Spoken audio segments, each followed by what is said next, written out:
Quando il tempo non è un subalterno, ma l'istrione della salvezza, capisci che ciò che ti permette di essere così è la volontà di essere cresciuto.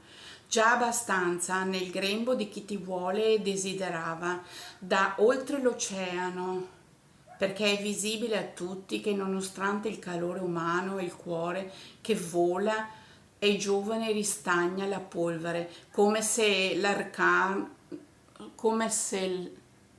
l'acaro bruciasse e il fuoco dell'ardere inclina il fumo.